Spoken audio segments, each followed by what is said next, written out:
Dear students, Assalamu alaikum. Today's lecture is about project risk management. First of all, we recall the previous lecture. In previous lecture, we discussed quality management and communication management, and we started with the importance of quality in IT products. और उसमें हमने बात की कि previous in last years जो if we talk about a decade ago, तो काफ़ी IT products के problems जो है वो users जो है जो normal users हैं वो face करते थे, और with the passage of time जो IT industry है वो practices जो हैं जो कि improve करने की हैं quality को, उसको adopt कर रही हैं, और different frameworks हैं like CMMI उसको फॉलो कर रही हैं। जो उनकी ऑर्गेनाइजेशन के अपने सेटअप्स हैं, जो इन्वायरमेंट है वो भी इम्प्रूव हो रहा है, और डेफिनेटली जो प्रोडक्ट्स की क्वालिटी है वो भी इम्प्रूव हो रही है। और उसके हमने क्वालिटी मैनेजमेंट के पॉइंट ऑफ व्यू से जो की प्रोसेसेस हैं उनको हमने डिस्कस किया। और first one was planning quality. We have to plan for the activities related to the quality, और इसके जो एंड जो आउटपुट है एंड रिजल्ट के तौर पे जो चीज़ आती है सामने, that is quality management plan. और क्वालिटी मैनेजमेंट प्लान के अंदर जो है वो एक्टिविटी सारी हम मेंशन करते हैं क्वालिटी एश्योरेंस और क्वालिटी कंट्रोल के हवाले से। तो जो दूसरे की प्रोसेसेस हैं that is performing quality assurance and quality control. और अल्टीमेट ऑब्जेक्टिव क्या होता है कि जो भी स्कोप टाइम और कॉस्ट के हवाले से हमारे सेट ऑब्जेक्टिव्स हैं उनको अचीव किया जाए। और डेफिनेटली क्वालिटी भी जो है एक इम्पॉर्टेंट कॉन्स्ट्रेंट है। If someone fulfils the schedule time and scope objectives और goals but customer is not satisfied, तो ये डेफिनेटली अफेक्ट करता है आपकी जो है ऑर्गेनाइजेशन की रिप्यूट को और उस प्रोजेक्ट को, क्योंकि अल्टीमेटली जो है कस्टमर ने ही एक्सेप्ट करना है आपकी प्रोडक्ट को, और तभी आपका सक्सेसफुली प्रोजेक्ट जो है वो कंप्लीट होगा। फिर हमने कम्युनिकेशन की बात की कि communication is also quite important factor. जो भी इंफॉर्मेशन है रिलेटेड टू द प्रोजेक्ट वो कम्युनिकेट होनी चाहिए प्रॉपरली स्टेक होल्डर्स को इन टाइमली मैनर। और उसके अंदर हमने जो की प्रोसेसेस थे उनको डिस्कस किया, और उसमें फर्स्ट जो की प्रोसेस था that was identifying stakeholders के बिफोर स्टार्टिंग द कम्युनिकेशन हमें पहले ये आइडेंटिफाई करना होगा कि कौन से स्टेक होल्डर्स हैं। और स्टेक होल्डर्स जो है वो इंटरनल भी होते हैं और एक्सटर्नल भी होते हैं। इवन जो आपके ओपोनेंट्स होते हैं प्रोजेक्ट के अंदर वो भी आपके स्टेक होल्डर्स होते हैं। इसकी एक एग्जांपल लें कि आप के जो ओपोनेंट है, जो आपका बिजनेस कंपटीटर है, वो भी आपका स्टेक होल्डर है। आपने उसको आइडेंटिफाई किया, तो अब उसको आइडेंटिफाई करने के बाद आपको देखना होगा कि वो कैसे जो है आपको compete कर रहा है। कहीं ऐसा ना हो कि जो प्रोडक्ट है जो कि जिसके अंदर आपका कंपटीशन है, वो अगर आपसे पहले आपका कंपटीटर लेके आता है मार्केट में, तो डेफिनेटली वो जो है आप विन कर गया। तो एनीवेज यहाँ पे हम कम्युनिकेशन के हवाले से बात कर रहे हैं, और कम्युनिकेशन जिनको आपने कन्वे करनी है, जिनको इंफॉर्मेशन कन्वे करनी है, आपको उनको पहले आइडेंटिफाई करना होगा। अब उसके बाद जो सेकंड प्रोसेस है वो है प्लानिंग कम्युनिकेशन, कि आपने किस तरह से किस मीडियम को यूज़ करना है और कैसे इंफॉर्मेशन जो है किस फॉर्म में कन्वे करनी है, ये भी इम्पोर्टेंट है। और हमने फिर कहा था कि हम स्टेक होल्डर्स के हवाले से जो है वो हम क्या करते हैं, स्टेक होल्डर रजिस्टर बनाते हैं जिसके अंदर हम स्टेक होल्डर्स को हाईलाइट करते हैं, उनकी कम्युनिकेशन जो नीड है उनको हाईलाइट करते हैं, उसको नोट डाउन करते हैं कि कितना फ्रीक्वेंटली जो है हमने उनको अपडेट करना है। और फिर इंफॉर्मेशन डिस्ट्रीब्यूशन की बात की थी कि उसको कैसे जो है डिस्ट्रीब्यूट किया जाएगा, कितना फ्रीक्वेंटली डिस्ट्रीब्यूट किया जाएगा। ज़रूरी नहीं है कि हर एक का जो लेवल ऑफ इंटरेस्ट है वो एक जैसा हो। और फिर उनको इन्फॉर्मेशन जो चाहिए वो कितनी फ्रीक्वेंट चाहिए, ये भी हमें देखना होगा। और मैनेजमेंट स्टेक होल्डर्स की एक्सपेक्टेशंस की बात की थी कि how to manage those expectations, और इसके लिए भी हम डॉक्यूमेंट्स बना लेते हैं कि क्या किसका इंटरेस्ट है, क्या लेवल है, और फिर उसको कैसे इंफॉर्मेशन कन्वे की जाए। और आखिर में हमने बात की थी परफॉर्मेंस रिपोर्टिंग की, और इसके अंदर हमने प्रोग्रेस रिपोर्ट्स की बात की थी, स्टेटस रिपोर्ट्स की बात की थी। और हमने कहा था कि परफॉर्मेंस रिपोर्ट्स जो हैं वो बताती हैं कि प्रोजेक्ट कहाँ पे स्टैंड करता है in terms of triple constants, in terms of scope, time, cost. और फिर जो स्टेटस अपडेट्स होती हैं, स्टेटस रिपोर्ट्स होती हैं, वो हमें बताती हैं इंडिविजुअल की या टीम्स की परफॉर्मेंस के वो क्या परफॉर्म कर रहे हैं, उन्होंने किसी स्पेसिफिक टाइम के ऊपर क्या परफॉर्मेंस दी है। और इसी तरह से based on performance reports we may forecast the project completion और project resources required to complete the project. तो ये सारी चीज़ें जो हैं कम्युनिकेशन मैनेजमेंट के अंदर हमने इनको डिस्कस किया। अब हम बात करते हैं इम्पोर्टेंस की रिस्क मैनेजमेंट की, कि what is the importance of risk management. और first of all risk management को हम ऐसे भी डिफाइन कर सकते हैं, it is art as well as science. तो एक तो ये है कि डिफरेंट हमारे पास प्रैक्टिसेस हैं जो कि रिस्क मैनेजमेंट के लिए हैं, लेकिन उसके साथ साथ एक्सपर्ट जजमेंट और ये अंडरस्टैंडिंग कि क्या रिस्क है और क्या नहीं है, ये भी जो है अंडरस्टैंड करना ज़रूरी है। और फिर इसको हम ऐसे भी क्या देख सकते हैं, और स्टडीज़ इस पे भी एग्जिस्ट करती हैं, कि रिस्क मैनेजमेंट को जो है वो ओवरलुक किया जाता है, फ्रीक्वेंटली ओवरलुक किया जाता है, और अंडर एस्टिमेटेड एस्पेक्ट है प्रोजेक्ट मैनेजमेंट की। अक्सर जो प्रोजेक्ट्स होते हैं उसके अंदर जो प्रोजेक्ट टीम्स होती हैं वो रिस्क मैनेजमेंट के हवाले से कोई प्रिपरेशन नहीं करती हैं। और डेफिनेटली अगर हम रिस्क मैनेजमेंट की प्रैक्टिसेस को अडॉप्ट करेंगे तो सिग्निफिकेंट इम्प्रूवमेंट हो सकती है in terms of achieving project objectives. और एक और जो इंटरेस्टिंग इसके अंदर कॉन्सेप्ट है वो ये है कि ये क्राइसिस मैनेजमेंट की तरह नहीं है। If you are in the crisis and you handle और you face that situation, then everyone is observing it, हर एक को नज़र आ रहा होता है। और डेफिनेटली अगर आप अच्छा परफॉर्म करते हैं तो आपको उसके कोई रिवार्ड भी क्वाइट पॉसिबल कि आपको उसके अगेंस्ट कोई रिवार्ड्स भी मिल रहे होते हैं।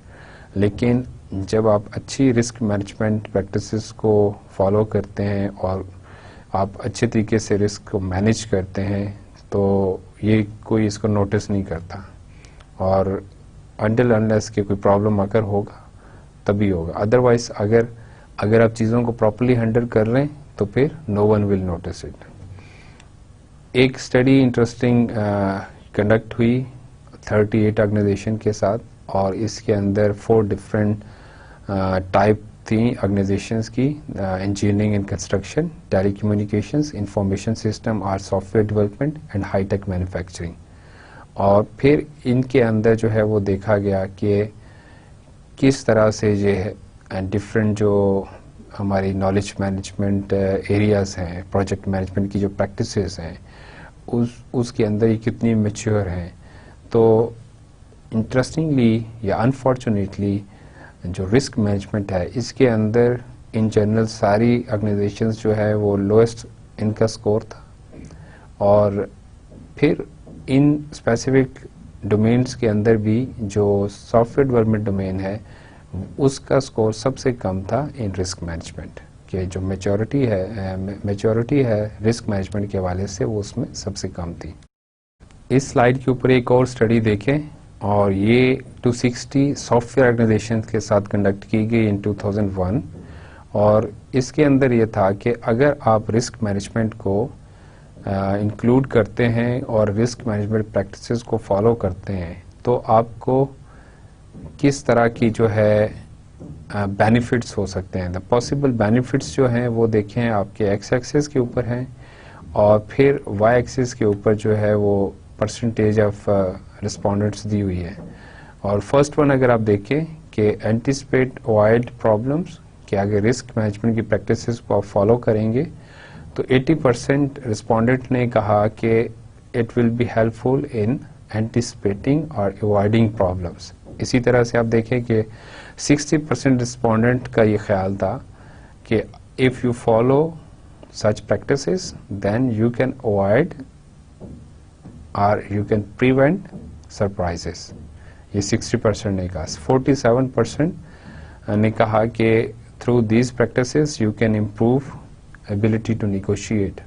तो ये डिफरेंट देखें, सबसे ज़्यादा जो है इसका एडवांटेज या 80% रिस्पोंडेंट का ख्याल है कि रिस्क मैनेजमेंट की प्रैक्टिसेस हेल्प करती हैं to avoid the problems related to the project. 35% respondents ने कहा कि कॉस्ट ओवररन्स को जो है ये रिड्यूस करने में हेल्प आउट हो सकती हैं। तो risk management practices are quite important overall execution के अंदर, प्रोजेक्ट की ओवरऑल एग्जीक्यूशन में क्वाइट हेल्पफुल है। Now we discuss some basic concepts about risk management. तो हम रिस्क मैनेजमेंट से स्टार्ट करते हैं कि what is the risk. And risk is the possibility of loss or injury. It means कि इसके अंदर नेगेटिविटी जो है उसका एलिमेंट है और अनसर्टेनिटी इन्वॉल्व है। और रिस्क जो है आमतौर पे नेगेटिव ही कंसीडर किया जाता है, कोई नेगेटिव सिचुएशन, कोई एबनॉर्मल सिचुएशन। लेकिन it is not always the same case. Sometimes positive risks भी होते हैं। आप कहीं पे इन्वेस्ट करते हैं तो वो आपको वहाँ पे हाई रिटर्न जो है उसकी एक होप या एक चांस नज़र आता है, तो वो एक तरह का पॉजिटिव रिस्क होता है। लेकिन अगेन अनसर्टेनिटी इन्वॉल्व है। तो नेगेटिव और पॉजिटिव दोनों तरह के रिस्क हो सकते हैं। और अगेन जो है नेगेटिव रिस्क मैनेजमेंट जो है वो उसका अल्टीमेट ऑब्जेक्टिव क्या है? We want to reduce or mild the impact of potentially adverse events। कि रिस्क बेसिकली क्या है? कोई ऐसा इवेंट जो कि अनलाइक है और उसको उसके इम्पैक्ट को जो है हम रिड्यूस करना चाहते हैं। We want to lessen the impact. और पॉजिटिव रिस्क जो मैनेजमेंट है वो हमें हेल्प आउट करती है to maximise the opportunities where we are feeling के यहाँ पे हमें अगर हम इन्वेस्ट करेंगे या अगर हम इसको लेके आगे चलेंगे तो हमें कोई पॉसिबल एडवांटेज या बेनिफिट मिलेगा। और risk management is investment. How is it investment? कि आपको जब आप कोई इस तरह की एक्टिविटीज़ करेंगे तो डेफिनेटली उसके ऊपर कोई कॉस्ट आएगी। कोई भी स्टडी कंडक्ट करेंगे, कोई और कोई एक्टिविटी परफॉर्म करेंगे तो डेफिनेटली वो रिसोर्स कंज्यूमिंग होगी, तो कॉस्ट तो होगी। लेकिन ये इन्वेस्टमेंट है to save from the potential losses, to avoid the potential, आप उसको कह सकते हैं कि लॉस भी कह सकते हैं, और कोई भी जो भी नेगेटिव आप उसके एस्पेक्ट्स को देख लें तो वो उसको अवॉइड करने के लिए जो है हम इस तरह की इन्वेस्टमेंट करते हैं। और डेफिनेटली जो आपकी इन्वेस्टमेंट है वो जो पॉसिबल बेनिफिट्स हो सकते हैं थ्रू रिस्क मैनेजमेंट उससे कम ही होनी चाहिए। अगर इन्वेस्टमेंट जो है वो बढ़ जाए पोटेंशियल बेनिफिट से तो फिर डेफिनेटली इसका कोई फ़ायदा नहीं है। इसी तरह से एक और बेसिक कॉन्सेप्ट है और जिसको हम रिस्क यूटिलिटी कहते हैं या रिस्क टॉलरेंस कहते हैं, और इसको हम डिफाइन करते हैं कि it is amount of pleasure और satisfaction received from a potential payoff. और रिस्क यूटिलिटी या रिस्क टॉलरेंस जो है वो वेरी करती है ऑर्गेनाइजेशंस के अंदर या इंडिविजुअल्स के अंदर। इंडिविजुअल भी जो है रिस्क यूटिलिटी के हवाले से डिफरेंट हो सकते हैं और ऑर्गेनाइजेशन भी। और फिर इसकी 3 डिफरेंट टाइप्स हैं। The first one is risk averse. ये वो लोग होते हैं जो रिस्क लेना पसंद नहीं करते, जिनके अंदर जो टॉलरेंस होती है वो लोअर होती है। तो जब इनकी टॉलरेंस जो है वो कम है टू टेक द रिस्क, तो इसीलिए जो इनका जो पॉसिबल जो सेटिस्फैक्शन लेवल है या वो प्लेयर का जो लेवल है वो भी जो है वो कम होगा। अगर पे ऑफ बढ़ेगा तो इनका जो लेवल ऑफ प्लेयर है वो कम होता जाएगा। इसी तरह से कुछ और लोग होते हैं जो कि इसके ऑपोजिट केस है, दैट इज रिस्क सीकिंग, और अगेन कि ऑर्गेनाइजेशंस भी हो सकते हैं, इंडिविजुअल्स भी हो सकते हैं। तो रिस्क सीकिंग जो होते हैं they have higher tolerance to take the risk, और डेफिनेटली जब वो उनके अंदर हायर टॉलरेंस है दे आर विलिंग टू पे मोर और टेक मोर रिस्क, और डेफिनेटली उनका प्लेयर लेवल जो है वो ज़्यादा होता है, और जैसे जैसे पे ऑफ बढ़ेगा उनका प्लेयर लेवल भी बढ़ेगा। और फिर इसी तरह से रिस्क न्यूट्रल जो कि बैलेंस्ड अप्रोच रखते हैं बिटवीन प्लेयर एंड पे ऑफ। और फिर अगेन रिस्क भी जो है वो एक ही तरह के नहीं होते, मतलब कुछ रिस्क होते हैं जो कि आगे हम देखेंगे कि इनको कैटेगराइज भी कर सकते हैं, लेकिन अगेन एक ब्रॉड कैटेगराइजेशन जो रिस्क की है that is non and unknown risk. कुछ नॉन रिस्क होते हैं जिनको आप जो है वो वेल इन टाइम जो है मेंशन कर सकते हैं, हाईलाइट कर सकते हैं, और फिर उनकी स्ट्रेटजीज बना सकते हैं कि कैसे उसको हैंडल करना है। और कुछ अननोन रिस्क होते हैं। और इसी तरह से इवन अगर आप रिस्क को जो आइडेंटिफाई कर भी लेते हैं तो कुछ रिस्क जो है स्टिल रह जाते हैं जो आइडेंटिफाई नहीं होते, तो उनको रेजिडुअल रिस्क कहते हैं। और कुछ और जब आप उनको हैंडल करते हैं या कुछ एक्टिविटीज परफॉर्म करते हैं with respect to some specific risk, तो उसके नतीजे में जो कोई और रिस्क जो है वो इवॉल्व हो सकते हैं, और उन रिस्क को जो है वो सेकेंडरी रिस्क कहते हैं। इस स्लाइड के ऊपर इस फिगर के थ्रू तीनों जो डिफरेंट टाइप्स हैं रिस्क यूटिलिटी की या रिस्क टॉलरेंस की वो दिखाई गई हैं। और ये जो फिगर है ये पेज नंबर 4 to 7 से ली गई है आईटी प्रोजेक्ट मैनेजमेंट के। और रिस्क के वर्स में देख सकते हैं कि जैसे जैसे पे ऑफ बढ़ता है जो प्लेयर का लेवल है या सेटिस्फैक्शन जो है यूटिलिटी जो है वो डिक्रीज होती है। लेकिन न्यूट्रल के अंदर देखें दोनों बैलेंस्ड एक साथ ही चलते हैं।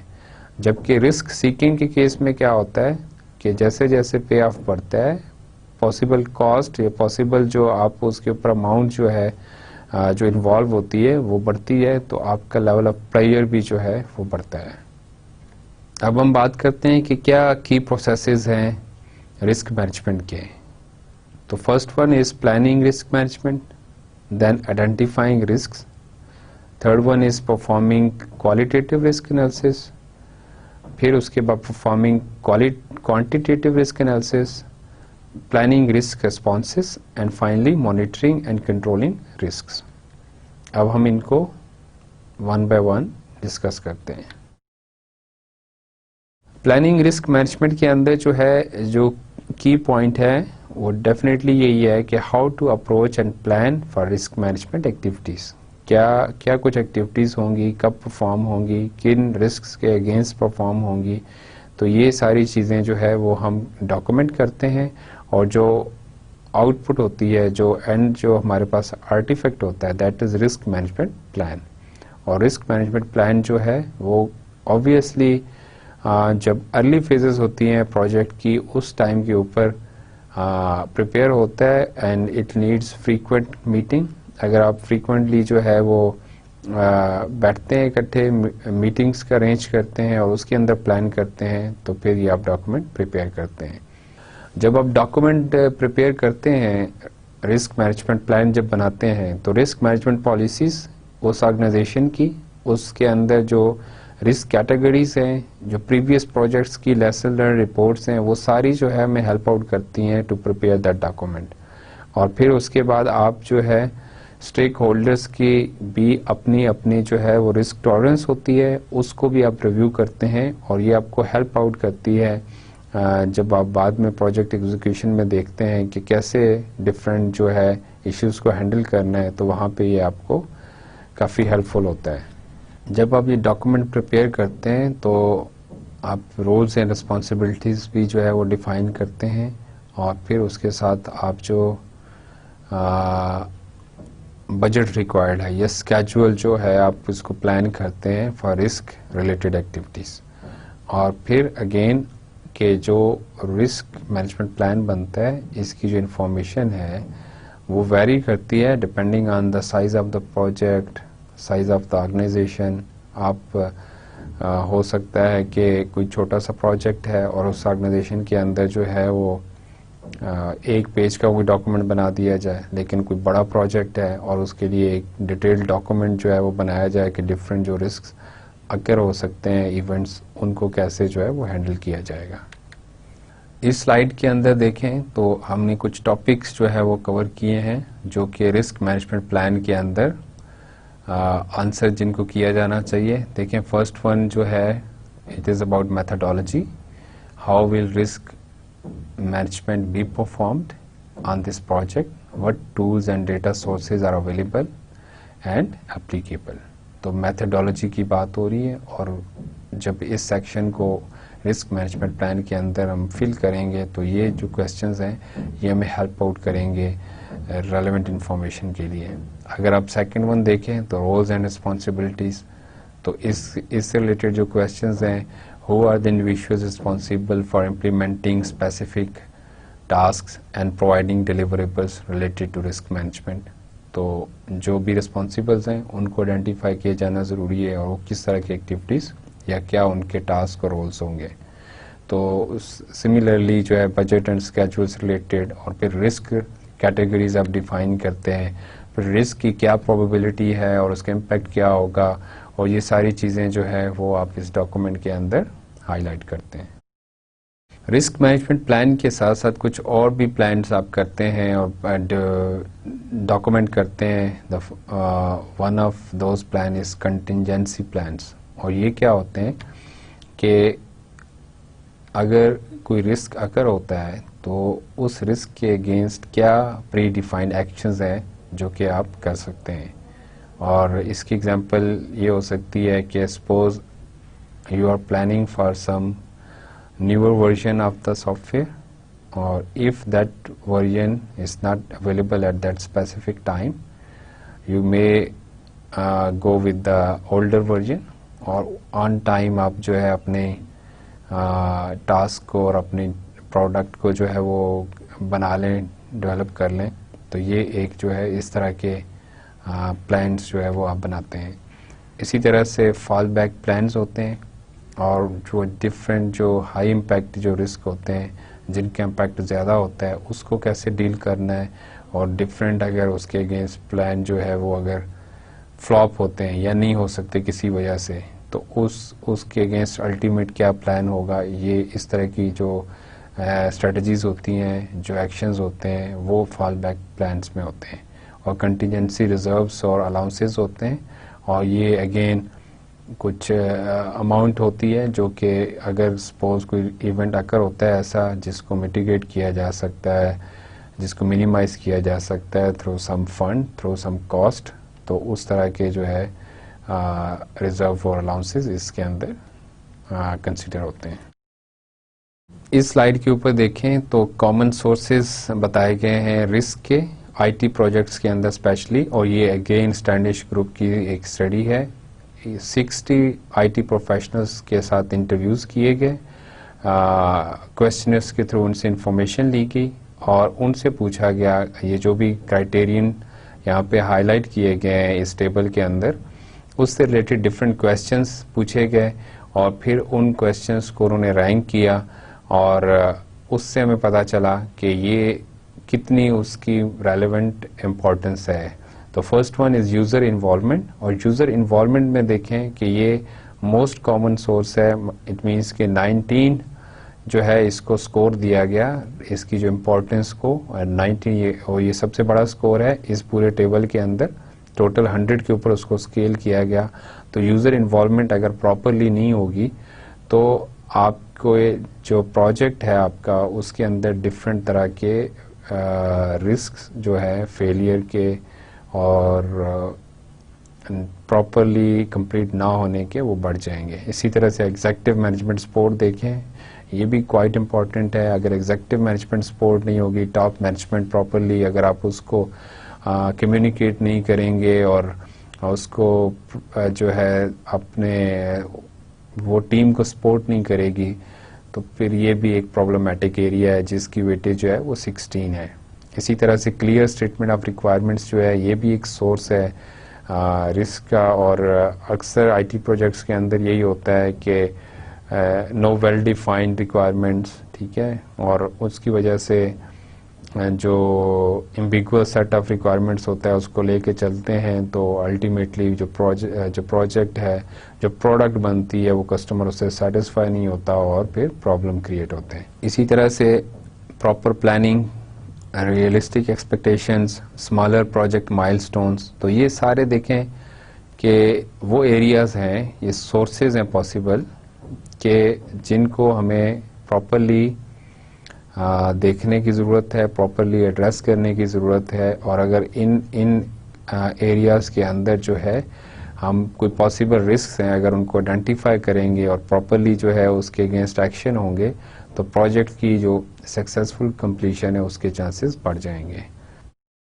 कुछ और ऑर्गेनाइजेशंस जो हैं वो रिस्क को कैटेगराइज करती हैं डिफरेंट, जो उसकी पॉसिबल टाइप्स हो सकती हैं वो आप स्लाइड पे देख सकते हैं। First one is market risk, और मार्केट रिस्क जो है ये रिलेटेड है मार्केट के साथ, कि जब आप कोई प्रोडक्ट बना रहे हैं अगेन के कंपटीटर के साथ आपका जो है वो कंपटीशन है, और अगर वो आपसे पहले प्रोडक्ट ले आता है तो आपको उसका क्या जो है लॉस होगा और कैसे आप इसको टैकल कर सकते हैं। तो ये कोई भी नई प्रोडक्ट और सर्विस से रिलेटेड जो रिस्क होते हैं मार्केट के पॉइंट ऑफ व्यू से, वो मार्केट रिस्क के अंदर आते हैं। सिमिलरली द फाइनेंशियल रिस्क, और फाइनेंशियल रिस्क के अंदर जो है आप कॉस्ट से रिलेटेड जो है रिस्क की बात करते हैं। अगर किसी टाइम के ऊपर जो है आप मतलब डिसीजन लेने जा रहे हैं, either you want to do it or not, तो आप इसको डिसाइड करेंगे। और आप सपोज इसको ऐसे देखते हैं कि एक प्रोजेक्ट है जो कि आप करना चाह रहे हैं, अब उसके लिए क्या जो अवेलेबल कॉस्ट है, जो अवेलेबल उसके लिए रिसोर्सेज जो उसके लिए रिक्वायर्ड जो कॉस्ट या रिसोर्सेज हैं, क्या वो आपके पास हैं या नहीं है, स्पेशली कॉस्ट की जो टर्म में हम बात करें, और उसको आप कैसे टैकल कर सकते हैं। तो उस तरह की जो रिस्क हैं वो फाइनेंशियल रिस्क में आते हैं। और फिर टेक्नोलॉजी रिस्क हैं, और टेक्नोलॉजी रिस्क के हवाले से अगर आप अपने प्रोजेक्ट के अंदर किसी नई टेक्नोलॉजी को जो है वो यूज़ करने जा रहे हैं, तो उसकी क्या फिजिबिलिटी है कि वो टेक्नोलॉजी जो है वो अवेलेबल है, और आपकी जो है स्टाफ को उस पे प्रॉपर ट्रेनिंग है, या वो प्रॉपर ट्रेन हो जाएगा और प्रॉपरली डिलीवर कर पाएगा। तो टेक्नोलॉजी से रिलेटेड जो भी रिस्क्स हैं वो इस कैटेगरी के अंदर आते हैं। पीपल रिस्क जो कि ह्यूमन रिसोर्स से रिलेटेड होते हैं, कि आपके पास क्या वो जो रिक्वायर्ड स्किल सेट आपको चाहिए आपके लोगों के पास है किसी प्रोजेक्ट को करने के लिए, और अगर नहीं है तो क्या आपको मार्केट से आप बाहर से नए लोगों को हायर कर सकते हैं और वो आपको अवेलेबल होंगे या नहीं होंगे। It is quite important to decide about any project, या ड्यूरिंग द प्रोजेक्ट जो है ये डिसीजन, अगर आपका टर्नओवर ज़्यादा है तो फिर भी इस तरह के रिस्क जो है आपको देखने होंगे। और फिर इसी तरह से स्ट्रक्चर और प्रोसेस रिस्क हैं, और ये रिलेटेड है आपकी ऑर्गेनाइजेशन से भी, कि विद इन ऑर्गेनाइजेशन जो आप प्रोडक्ट डेवलप कर रहे हैं उसके अंदर कि वो जो एक्टिविटीज़ डिफरेंट अकर हो रही हैं उसका आपके ऑर्गेनाइजेशन के प्रोसेसेस के साथ क्या रिलेशनशिप है, वो क्या प्रॉब्लम हो सकते हैं, उनको कैसे टैकल करना है। और एक और ब्रॉडर और ज़्यादा इम्पॉर्टेंट जो इसका कॉन्टेक्स्ट है वो ये है कि जब आप प्रोडक्ट बनाते हैं तो वो प्रोडक्ट जो है जो जिस भी जो आपका टारगेट ऑडियंस है, यूज़र है, उसके वर्क फ्लो को कितना चेंज करेगी, या वो जो आपकी जो स्पॉन्सर ऑर्गेनाइजेशन है, ये जो क्लाइंट ऑर्गेनाइजेशन है, उसका जो बिज़नेस प्रोसेस है उसको कैसे अफेक्ट करेगी। तो डेफिनेटली अगर ये जो है अफेक्ट जो करने का प्रोसेस है, मतलब अगर आपकी प्रोडक्ट से बिज़नेस प्रोसेस ज़्यादा हद तक चेंज हो जाए तो ये कोई ज़्यादा अच्छी बात नहीं है, और इसके अंदर ये रिस्क इन्वॉल्व है कि आपकी प्रोडक्ट जो है वो सक्सेसफुल नहीं होगी। तो इस तरह के जो भी रिस्क हैं और उनको कैसे आपने हैंडल करना है वो स्ट्रक्चर या प्रोसेस रिस्क के अंदर इंक्लूड किए जाते हैं। इस स्लाइड के ऊपर देखें, जैसे हमने वर्क ब्रेकडाउन स्ट्रक्चर को पढ़ा था और उसको डिस्कस किया था कि कैसे वर्क आइटम्स को जो है हम कैटेगराइज करते हैं, सब कैटेगराइज करते हैं। बिल्कुल उसी तरह से रिस्क को भी कैटेगराइज किया जा सकता है हायरार्किकल फॉर्म में। और इसमें देखें एक एग्जांपल दी गई है कि आईटी प्रोजेक्ट है, आईटी प्रोजेक्ट से रिलेटेड जो रिस्क कैटेगरीज हैं that are business, technical, organisational and project management. और फिर उसके अंदर क्या जो है रिस्क हो सकती है या क्या पॉसिबल क्लासेस हो सकती हैं, कैटेगरीज हो सकती हैं, like in business, competitors, suppliers, cash flow. और ये तीनों ही बड़ी इंपॉर्टेंट कैटेगरीज हैं। और इसी तरह से अगर टेक्निकल में देखें तो हार्डवेयर से रिलेटेड क्या रिस्क है, उसकी अवेलेबिलिटी या नॉन अवेलेबिलिटी। इसी तरह से सॉफ्टवेयर से रिलेटेड है, और फिर नेटवर्क से रिलेटेड आपके रिस्क हो सकते हैं एंड सो ऑन। इस स्लाइड के ऊपर जो है कुछ नेगेटिव रिस्क कंडीशंस जो कि डिफरेंट नॉलेज एरियाज के साथ एसोसिएटेड हैं उनको डिस्कस किया गया है, और हम वन बाय वन इनको देखते हैं। अगर हम इंटीग्रेशन नॉलेज एरिया की बात करें तो उसके अंदर जो रिस्क कंडीशंस हो सकती हैं possible, that are inadequate planning, poor resource allocation. अगर आप प्रॉपर्ली प्लानिंग नहीं कर रहे, अगर आपने रिसोर्स एलोकेशन प्रॉपर्ली नहीं की, तो डेफिनेटली ये रिस्क्स हैं जो कि आपको बैडली अफेक्ट करेंगे आपकी प्रोजेक्ट एग्जीक्यूशन या कंप्लीशन को। इसी तरह से poor integration management, lack of post project review. अगर हम स्कोप की बात करें तो स्कोप के अंदर अगर हमने स्कोप प्रॉपर्ली डिफाइन नहीं किया और अगर इनकम्प्लीट डेफिनेशंस हैं, तो ये चीज़ें जो है ये पॉसिबल रिस्क्स हैं जो कि अफेक्ट कर सकती हैं आपके प्रोजेक्ट के एग्जीक्यूशन और कंप्लीशन को। टाइम के पॉइंट ऑफ व्यू से देखें कि errors in estimating time or resource availability, errors in determining the critical path, poor allocation and management of float, early release of competitive products। तो ये सारे वो फैक्टर्स हैं, वो कंडीशंस हैं जो कि आपकी जो प्रोबेबिलिटी या रिस्क को वो उसको बढ़ाती हैं। कॉस्ट के पॉइंट ऑफ व्यू से भी एस्टिमेटिंग के एरर्स हो सकते हैं। सिमिलरली जो है इनएडिक्वेट प्रोडक्टिविटी हो सकती है और सो ऑन। इस स्लाइड पे देखें तो कम्युनिकेशन के से रिलेटेड जो रिस्क कंडीशंस हैं कि केयरलेसनेस इन प्लानिंग और कम्युनिकेटिंग। और ये देखें एक हमने कहा कि कम्युनिकेशन एक इम्पॉर्टेंट थ्रेट है टूवर्ड्स प्रोजेक्ट कंप्लीशन, या यूँ कहना चाहिए कि सक्सेसफुल कंप्लीशन। अगर प्रॉपर्ली कम्युनिकेट नहीं होगा और इसी तरह से अगर स्टेक होल्डर्स प्रॉपर्ली आइडेंटिफाई नहीं हुए और उनकी जो है कंसल्टेशन जो है वो प्रॉपर्ली नहीं ली गई, तो डेफिनेटली ये भी अफेक्ट करेगा। इसी तरह से रिस्क के अंदर भी जो देखें, रिस्क से रिलेटेड भी क्या रिस्क कंडीशन हो सकती हैं, जो हमने स्टार्ट में डिस्कस किया कि आईटी प्रोजेक्ट्स और आईटी इंडस्ट्री के अंदर सबसे कम मैच्योरिटी है रिस्क मैनेजमेंट के पॉइंट ऑफ व्यू से, रिस्क मैनेजमेंट के पर्सपेक्टिव में। तो हम अगर एक रिस्क को इग्नोर करते हैं और सोचते हैं कि खुद से चीज़ें ठीक हो जाएंगी, तो डेफिनेटली ये भी हमें डिजास्टर की तरफ लेके जाएगा। अनक्लियर एनालिसिस ऑफ रिस्क और पुअर इंश्योरेंस मैनेजमेंट। और इसको हम आगे देखते हैं कि एनालिसिस ऑफ रिस्क क्या है और कैसे हम इसको अवॉइड किया जा सकता है, रिस्क को कैसे अवॉइड किया जा सकता है। Identifying risk is one of the key processes of risk management. और की टास्क जो है वो obviously to identify the possible risk, और डिफरेंट टूल्स और टेक्निक्स जो है वो यूज़ की जाती हैं फॉर दिस स्पेसिफिक पर्पस। और उसमें फर्स्ट वन जो है दैट इज़ ब्रेनस्टॉर्मिंग। और ब्रेनस्टॉर्मिंग की टेक्निक जो है आप group of people sit together and then brainstorm the ideas, और जो भी रैंडम आइडियाज़ और थॉट्स हैं वो उसको लिस्ट डाउन करते हैं और फिर उसके बाद उसको डिस्कस किया जाता है। और अगर हम अब रिस्क के केस में ये बात करें, इस एक्टिविटी के केस में, तो इस एक्टिविटी का पर्पस ये होगा कि रिस्क को आइडेंटिफाई किया जाए, पॉसिबल जो भी रिस्क हैं थ्रू ब्रेनस्टॉर्मिंग, और फिर उनको कैटेगराइज किया जाए। और अगर सेशन का कोई फैसिलिटेटर है, कोई सीनियर टीम मेंबर है, तो वो नए आइडियाज़ को भी फ्लोट कर सकता है, नई कैटेगरीज बता सकता है कि उसके अंदर इसको जो है आप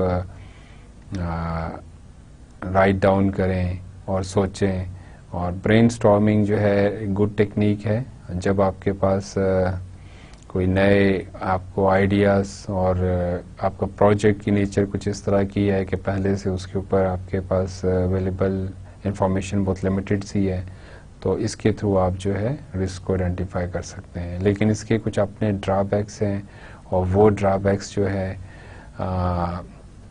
ये हैं कि बाइसनेस भी हो सकती है टूवर्ड्स सीनियर्स, कि अगर आपके साथ सीनियर्स हैं तो आप उनको देखते हुए आप उसी तरह की आइडियाज़ के साथ आ सकते हैं। या फिर ये भी हो सकता है कि आप सीनियर्स की वजह से जो है कंफर्टेबल फील ना करें और आपके जो इनोवेटिव जो आइडियाज़ हैं आप उनको डिस्क्लोज़ ना करें, और आप उसको सोशल डिसअप्रूवल का फियर भी कह सकते हैं। और इस तरह के प्रॉब्लम्स जो हैं वो ब्रेनस्टॉर्मिंग के साथ एसोसिएटेड हैं। Anyways, still good technique to identify or highlight possible or potential risks. और second जो technique है that is Delphi technique, and Delphi technique expert peoples को जो है involve करती है इस exercise इस activity के अंदर, और written response जो है वो लिया जाता है expert से और फिर उसको consolidate किया जाता है जो भी डिफरेंट फीडबैक होता है फ्रॉम ऑल एक्सपर्ट्स, और फिर उसको अगेन जो है रिव्यू के लिए एक्सपर्ट्स को दिया जाता है कि if they feel some changes तो वो या एग्री और disagree with the consolidated information वो अगेन अपना रिस्पांस देते हैं। तो ये एक्टिविटी जो है, ये टेक्निक जो है हेल्पफुल है रिस्क को जो है आइडेंटिफाई करने में। सिमिलरली इंटरव्यूइंग जो है कॉमन टेक्निक है, आप इंटरव्यू कंडक्ट करते हैं with different people to identify the risk, और इंटरव्यूइंग के अंदर भी डिफरेंट मीडियम हो सकता है, फेस टू फेस इंटरव्यू हो सकता है, फ़ोन कॉल के थ्रू इंटरव्यू हो सकता है, through email you can conduct the interviews.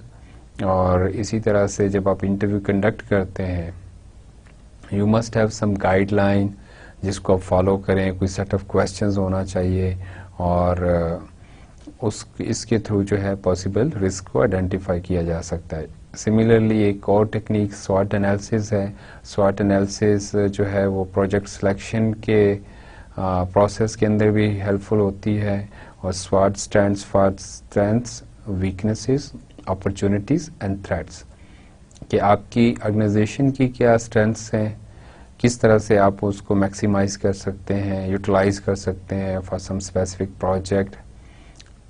Selection के टाइम के ऊपर भी, और जब प्रोजेक्ट ले लिया है तो आप रिस्क के पॉइंट ऑफ व्यू से भी हम उसको देख रहे हैं। सिमिलरली वीकनेसेस क्या हैं और कैसे जो है आप अपनी वीकनेसेस को जो है ओवरकम करेंगे, और अपॉर्चुनिटीज़ क्या हैं, और अपॉर्चुनिटीज़ के साथ क्या थ्रेट्स जो है वो एसोसिएटेड हैं। और स्वॉट एनालिसिस के थ्रू भी एक पॉसिबल लिस्ट जो है वो बनाई जा सकती है, आइडेंटिफाई किए जा सकते हैं डिफरेंट रिस्क्स। इसी तरह से चेक लिस्ट हो सकती हैं, जैसे कि पहले बताया, हमने डिस्कस किया, डिफरेंट कैटेगरीज हैं रिस्क की, और उन कैटेगरीज के अंदर जो है आप लिस्ट डाउन कर सकते हैं पॉसिबल रिस्क। और इसी तरह से एनालिसिस ऑफ अजम्पशंस एक टेक्निक है, और इसके अंदर आप देखते हैं कि जो आपकी अजम्पशंस हैं either they are appropriate assumptions, real जो सिनेरियो है उससे मैच करती हैं, या आप बस आपकी अपनी एक जो है वो क्रिएटेड सिनेरियो है जिसके थ्रू जो है आप वो कर सकते हैं। तो जब आपके जो अजम्पशंस होंगे वो ज़्यादा अप्रोप्रिएट होंगे तो आपके जो आइडेंटिफिकेशन है रिस्क की वो भी ज़्यादा रिलायबल होगी, ज़्यादा अच्छी होगी। इसी तरह से डिफरेंट डायग्रामिंग टेक्निक्स होती हैं, और उनके थ्रू जो है आप रिस्क जो है पोटेंशियल उनको आइडेंटिफाई कर सकते हैं। इसकी एक एग्जांपल मैं आपको जो है काज एंड इफेक्ट डायग्राम को बताऊंगा, और उस काज एंड इफेक्ट डायग्राम के थ्रू जो है आप पॉसिबल रिस्क जो है वो ड्रा कर सकते हैं। और जब आप इन डिफरेंट टेक्निक्स को यूज़ करते हुए when you come up with the different possible risks, तो आप क्या करते हैं, एक डॉक्यूमेंट बनाते हैं that is called risk register. और रिस्क रजिस्टर जो है वो फिर आपको हेल्प आउट करता है बाकी रिस्क मैनेजमेंट की जो प्रोसेसेस हैं, जो एक्टिविटीज़ हैं। और रिस्क मैनेजमेंट रिस्क रजिस्टर के अंदर क्या कुछ कंटेंट्स होते हैं, इसको हम देखते हैं और डिस्कस करते हैं। रिस्क रजिस्टर के अंदर first of all identification number होगा दैट शुड बी यूनिक। और इसकी क्यों ज़रूरत है हमें, because we want to track और ट्रेस द स्पेसिफिक रिस्क। तो जो आइडेंटिफिकेशन नंबर है इसके थ्रू जो ट्रैकिंग है वो सिंपलर हो जाएगी, ज़्यादा इजी हो जाएगी। और रिस्क रैंकिंग जो है ये भी इम्पोर्टेंट है। और इसके अंदर जो है आप based on their you may से द प्रायोरिटी आप रैंक करते हैं 1 2 3 के कौन सा रिस्क जो है वो ज़्यादा जो है उसकी प्रोबेबिलिटी है और उसका ज़्यादा इम्पैक्ट है प्रोजेक्ट के ऊपर। तो you must be careful about those ranked risks. और रैंकिंग जो है वो आपकी हाई और लो प्रायोरिटी को बताएगी। इसी तरह से रिस्क टाइटल जो है उसका कोई मीनिंगफुल होगा और उसके साथ साथ रिस्क डिस्क्रिप्शन जिसके अंदर डिटेल में आप उस रिस्क को डिस्क्राइब करेंगे।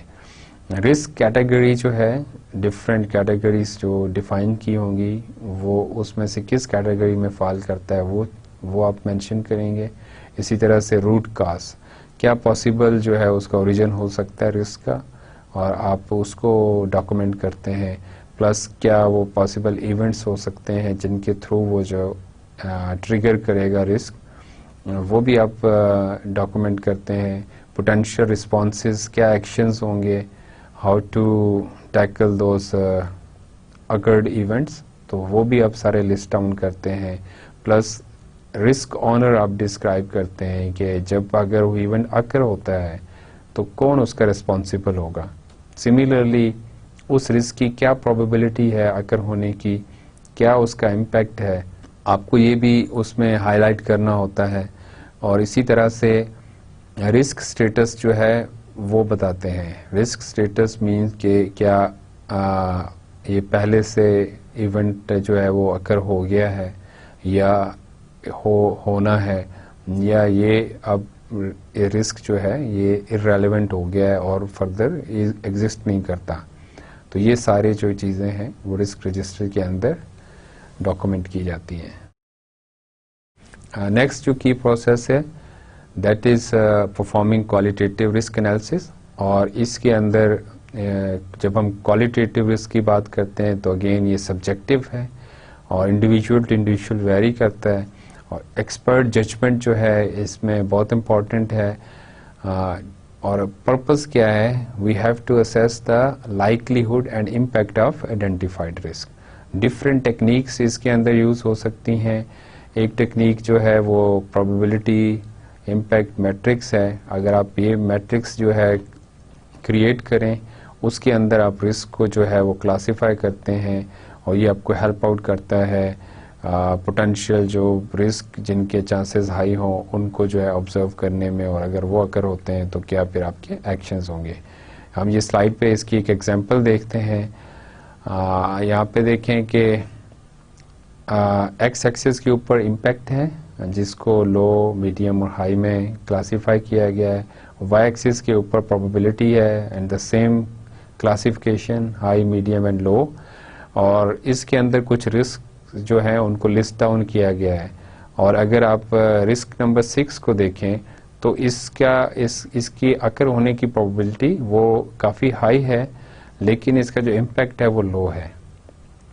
और इसके मुकाबले में अगर आप दूसरे एंड पे देखें तो रिस्क नंबर 1 एंड 4 ये फॉल कर रहे हैं जहाँ पे प्रोबेबिलिटी भी हाई है और इम्पैक्ट भी हाई है। तो ये ज़्यादा जो है केयर डिमांडिंग है, इनको ज़्यादा क्लोजली ऑब्जर्व करने की ज़रूरत है इन रिस्क को, क्योंकि इनकी प्रोबेबिलिटी और इम्पैक्ट दोनों हाई हैं। इसी तरह से कुछ रिस्क जैसे risk number 2, 5 and 11 they all have the medium probability and the medium impact. तो ये हमें हेल्प आउट करता है रिस्क को जो है वो टैकल करने में। अब हम देखें दूसरी एक और टेक्निक रिस्क को जो क्वालिटेटिव एनालिसिस के अंदर हेल्पफुल है, that is top 10 risk item tracking. और टॉप 10 रिस्क आइटम ट्रैकिंग के अंदर आप जो भी पॉसिबल रिस्क जो समझते हैं कि ज़्यादा इम्पैक्ट वाले हैं, टॉप 10 जो हैं उनको रैंक करते हैं और उसके थ्रू फिर जो है आप उनकी क्लोज मॉनिटरिंग करते हैं उस लिस्ट के थ्रू। और लिस्ट जो है एक कांस्टेंट नहीं है, इस लिस्ट के अंदर जो है वो चेंजेस हो सकती हैं और एक रिस्क एक टाइम के ऊपर टॉप 10 में हो सकता है और किसी दूसरे टाइम के ऊपर वो उससे एक्सक्लूड भी हो सकता है। और इसकी भी हम एक एग्जांपल देखते हैं। इस स्लाइड के ऊपर देखें, यहाँ पे एक रिस्क इवेंट लिखा है इनएडिक्वेट प्लानिंग और फिर इसकी रैंकिंग है और ये मंथली रैंकिंग है। तो ranking for this month is 1, it means कि ये टॉप रैंक्ड रिस्क है और इसका रैंक लास्ट मंथ जो था दैट वाज 2। और फिर अगेन उसकी ये भी बताया गया है कि for how long it is in this list. तो number of month in top 10 is 4 और इसको कैसे रिजॉल्व करना है, कैसे टैकल करना है, उसके आगे डिस्क्रिप्शन दिया है कि working on revising the entire project management plan. तो इनएडिक्वेट प्लानिंग की को जो रिजॉल्व करना है वो ऐसे ही हो सकता है कि आप रिवाइज करें अपने प्लानिंग डॉक्यूमेंट्स को। इसी तरह से पुअर डेफिनेशन की बात की गई है, it's rank is number 2, last time it was number 3 and for last 3 months it is in this list. और फिर इसको रिजॉल्व करने के लिए लिखा गया holding meetings with project customer and sponsor to clarify scope. Through this strategy, I mean conducting the meeting with the project sponsor and project की stakeholders, आप स्कोप को जो है वो क्लैरिफाई कर सकते हैं, क्लियर और ज़्यादा बेहतर बना सकते हैं। और सिमिलरली आप और भी डिफरेंट एक्टिविटीज़ को या रिस्क इवेंट्स को उसी तरह से रैंक भी कर सकते हैं और उसके पॉसिबल एक्शंस भी लिख सकते हैं। अब दोबारा हम जाते हैं अपनी पिछली स्लाइड के ऊपर और यहाँ पे देखें कि रिस्क मैनेजमेंट रिव्यू की बात की गई है। Once you decide about the risks और आप उसको किसी तरह से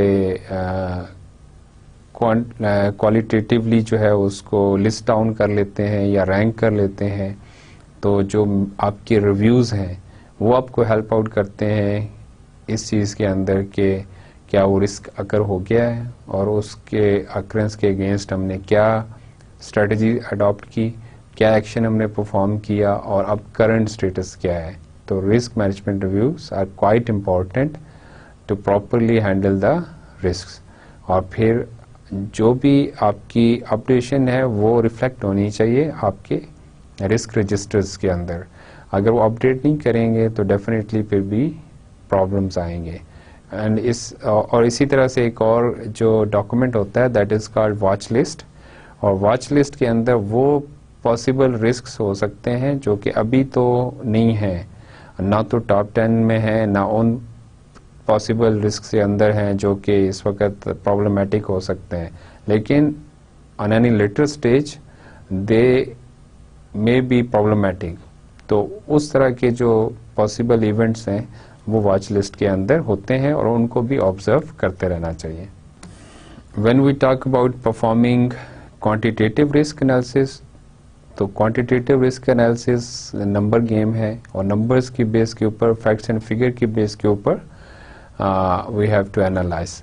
और आम तौर पे जो है प्रोजेक्ट्स के अंदर after qualitative analysis we perform quantitative analysis. और ये ज़रूरी भी नहीं है, we may perform both in parallel और आगे पीछे हो सकते हैं depending on the requirement of the project और ऑर्गेनाइजेशन।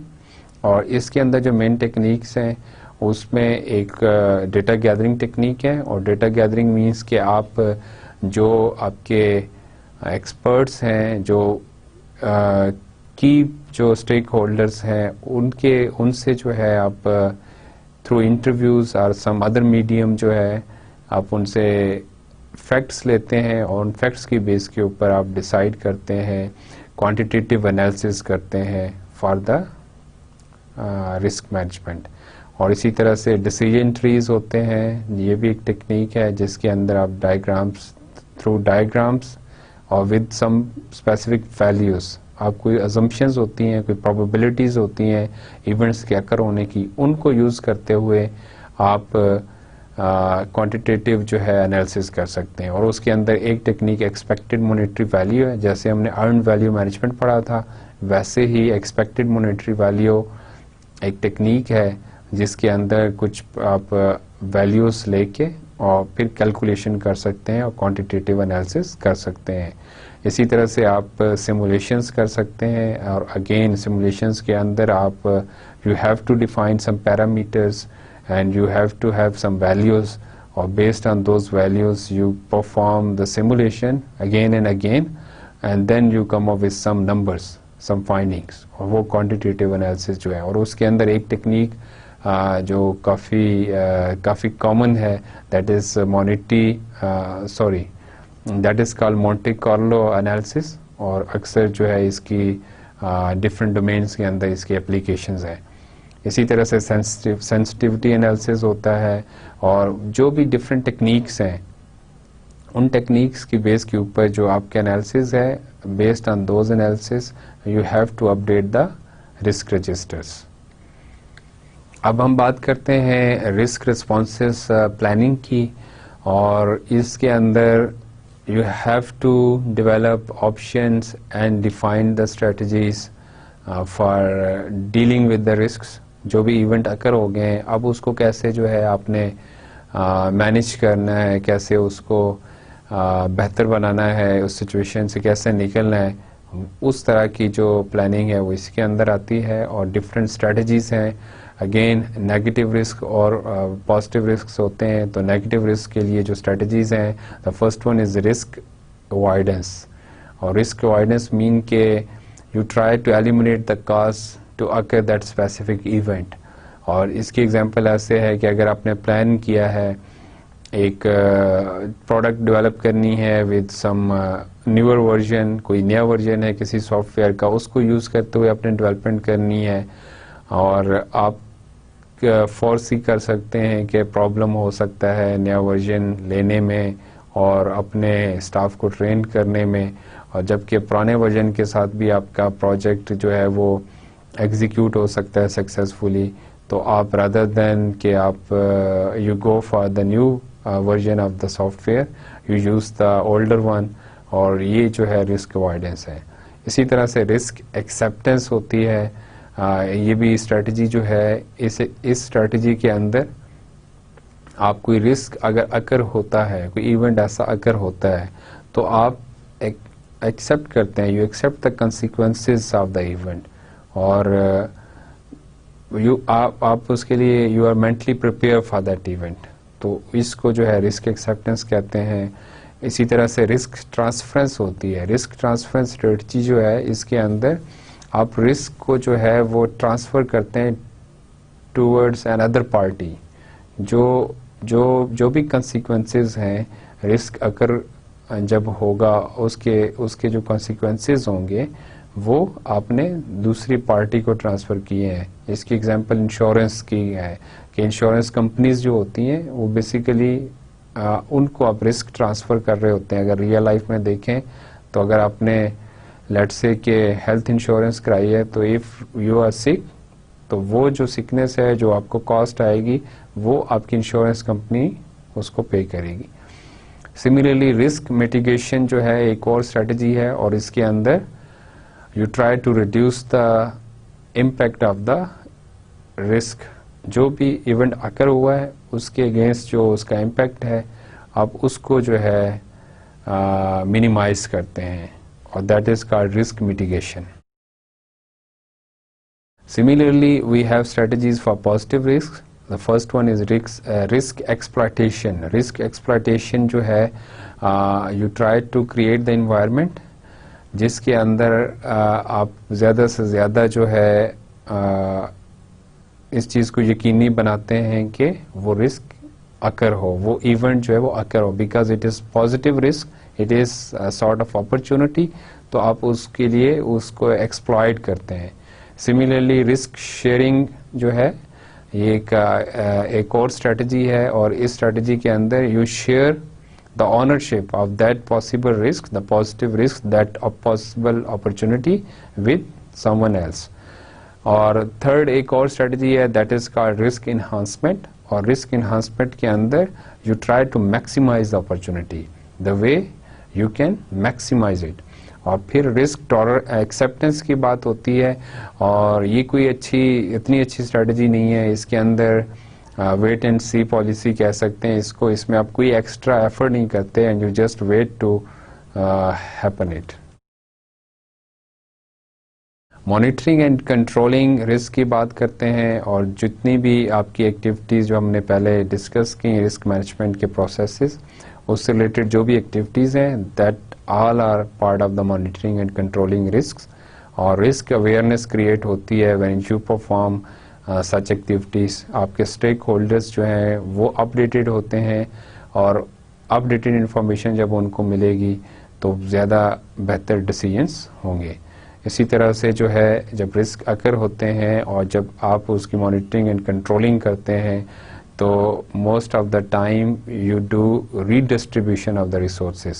कोई इवेंट अकर हुआ, उसकी वजह से जो टास्क जो एक्टिविटीज़ अफेक्ट हो रही हैं, आप उसको ज़्यादा जो है और उसके अंदर कॉस्ट को इन्वेस्ट कर सकते हैं, आप उसमें ज़्यादा और ह्यूमन रिसोर्स को इन्वॉल्व कर सकते हैं.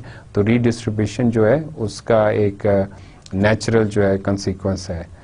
और इसी तरह से समटाइम्स अनप्लान्ड रिस्पॉन्सेज होते हैं टूवर्ड्स रिस्क मिटिगेशन, और उसको वर्क अराउंड्स भी कहते हैं. कोई इवेंट अकर हो गया और फिर उसके लिए आपने कोई प्लान नहीं है, रिस्पॉन्स आपका अनप्लान्ड रिस्पॉन्स है, और ये भी हेल्पफुल होते हैं डेफिनेटली. और इसी तरह से रिस्क असेसमेंट, रीअसेसमेंट और risk audits, variance and trend analysis, technical performance measurements, reserve analysis, status meetings, ये सारे टूल्स हैं, टेक्निक्स हैं जो कि आपको हेल्प आउट करते हैं कंट्रोलिंग रिस्क. और इसको फ्रीक्वेंटली जो है ये होते रहना चाहिए. जितने फ्रीक्वेंट इस तरह की एक्टिविटीज़ होंगी उतने ही बेहतर रिस्क मैनेजमेंट होगा. और whatever changes happen in during these activities, that must be documented in the risk register.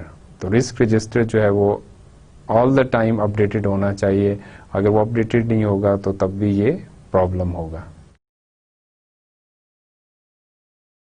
आज के लेक्चर को समराइज करते हैं. हमने स्टार्ट किया बेसिक कॉन्सेप्ट्स के साथ कि रिस्क क्या है. हमने कहा कि रिस्क इज समथिंग नेगेटिव, जिसके साथ नेगेटिविटी एसोसिएटेड है, सम पॉसिबल लॉस और पॉसिबिलिटी ऑफ इंजरी, और अनसर्टेनिटी इसके साथ इन्वॉल्व है. लेकिन रिस्क जो है ऑल द टाइम नेगेटिव नहीं होता, बल्कि ये पॉजिटिव भी हो सकता है. लेकिन दोनों तरह के जो रिस्क हैं दोनों के साथ अनसर्टेनिटी एसोसिएटेड है.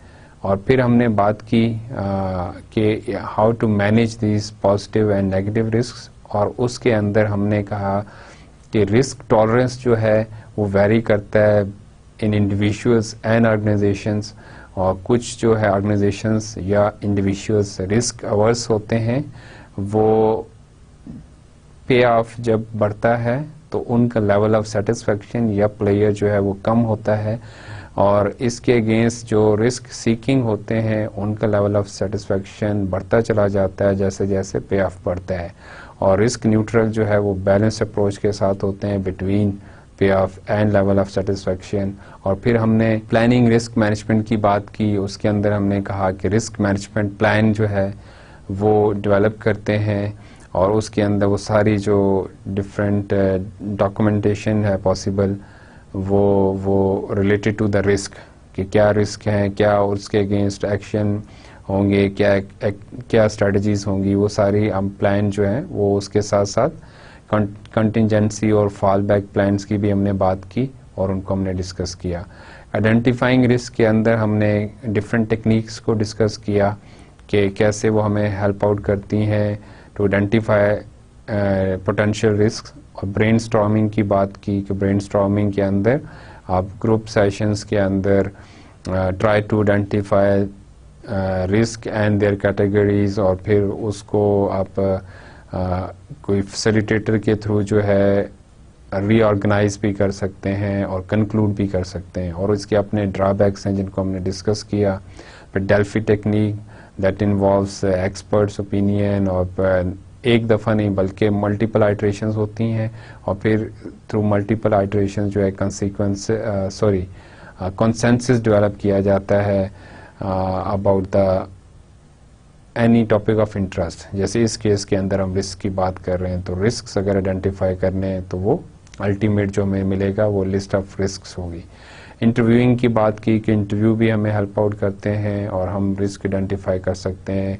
We must have some guideline before conducting the interview, और इंटरव्यू के डिफरेंट मीडियम हो सकते हैं, फिजिकल इंटरव्यू भी हो सकता है, फ़ोन पर भी हो सकता है, और थ्रू ईमेल भी इट इज़ पॉसिबल। स्वॉट एनालिसिस की बात की कि वो प्रोजेक्ट सिलेक्शन में भी हमें हेल्प आउट करता है, ऑर्गेनाइजेशन को किसी भी प्रोजेक्ट से रिलेटेड जो पॉसिबल रिस्क हो सकते हैं उनको आइडेंटिफाई करने में भी हेल्प करता है। चेकलिस्ट जो है ऑलरेडी प्री डिफाइंड कैटेगरीज होती हैं और उसके अंदर हम लिस्ट डाउन करने की कोशिश करते हैं। रिस्क रजिस्टर्स जो है वो मेंटेन किए जाते हैं, डेवलप किए जाते हैं, जिसके अंदर आप रिस्क से रिलेटेड सारी की इंफॉर्मेशन देते हैं, क्या आइडेंटिफिकेशन नंबर होगा, क्या उसका टाइटल होगा, डिस्क्रिप्शन होगा, एंड सो ऑन। इसी तरह से हमने फिर क्वांटिटेटिव और क्वालिटेटिव रिस्क एनालिसिस की बात की, और क्वालिटेटिव के अंदर एक्सपर्ट जजमेंट की बात की, और उसके अंदर हमने डिस्कस किया कि किस तरह से जो है हम प्रोबेबिलिटी इम्पैक्ट मैट्रिक्स बना के रिस्क को आइडेंटिफाई कर सकते हैं और फिर उनकी मॉनिटरिंग कर सकते हैं, या टॉप 10 रिस्क लिस्ट बना के कैसे वो हम उसको अंडर ऑब्जर्वेशन जो है ले सकते हैं। और क्वांटिटेटिव के अंदर हमने डिफरेंट जो है टेक्निक्स को डिस्कस किया ब्रीफली कि कैसे हमें हेल्प आउट करते हैं डिसीजन ट्रीज या सिमुलेशंस, और उनकी जो बेस है दैट इज़ के नंबर गेम है, नंबर्स के ऊपर बात करते हैं और नंबर ही के बेस के ऊपर एनालिसिस होता है। फिर हमने रिस्क रिस्पॉन्सेस की बात की, और इसके अंदर हमने बात की कि नेगेटिव रिस्क के लिए डिफरेंट स्ट्रेटजीज़ हैं और पॉजिटिव रिस्क के लिए डिफरेंट स्ट्रेटजीज़ हैं। अगर हम नेगेटिव रिस्क की बात करें तो उसके अंदर रिस्क अवॉइडेंस की बात की कि we try to eliminate the source, और फिर हमने रिस्क एक्सेप्टेंस की बात की कि we mentally prepare to accept the consequences. ये स्ट्रेटजी है रिस्क एक्सेप्टेंस। और फिर रिस्क ट्रांसफरेंस में हमने कहा कि we try to transfer the consequences to other party, और रिस्क मिटिगेशन की बात की कि we try to lessen the impact of the event occurred. और इसी तरह से जब हमने पॉजिटिव रिस्क की बात की तो उसके अंदर डिफरेंट स्ट्रेटजीज को डिस्कस किया, लाइक रिस्क एक्सप्लॉयटेशन जो है we try to exploit, we try to maximise, और रिस्क शेयरिंग की बात की कि रिस्क को जो है जो एक पॉसिबल अपॉर्चुनिटी है दूसरों के साथ जो है इसकी ऑनरशिप को हम शेयर करते हैं टू मैक्सिमाइज द रिस्क। और फिर इसी तरह से हमने एक दो और जो है स्ट्रेटजीज़ को डिस्कस किया, और आखिर में हमने बात की मॉनिटरिंग एंड कंट्रोलिंग रिस्क की कि जो भी एक्टिविटीज़ हैं ये सारी part of monitoring and controlling है। और अगर हम रिस्क मैनेजमेंट रिव्यूज़ जो है वो कंडक्ट करेंगे तो उसके थ्रू हमें ज़्यादा अच्छी पिक्चर मिलेगी और ज़्यादा अपडेटेड इंफॉर्मेशन होगी, और डिफरेंट यहाँ पे एक्टिविटीज़ को डिस्कस किया और टेक्निक्स को डिस्कस किया जिसके थ्रू जो है हम ये सारे टास्क कर सकते हैं। और फिर जो भी अपडेटेड इंफॉर्मेशन है वो अकोमोडेट होनी चाहिए, वो रिफ्लेक्ट होनी चाहिए आपके रिस्क रजिस्टर के अंदर। इंशाल्लाह अगले लेक्चर में आपसे फिर बात होगी, तब तक के लिए अल्लाह हाफिज़।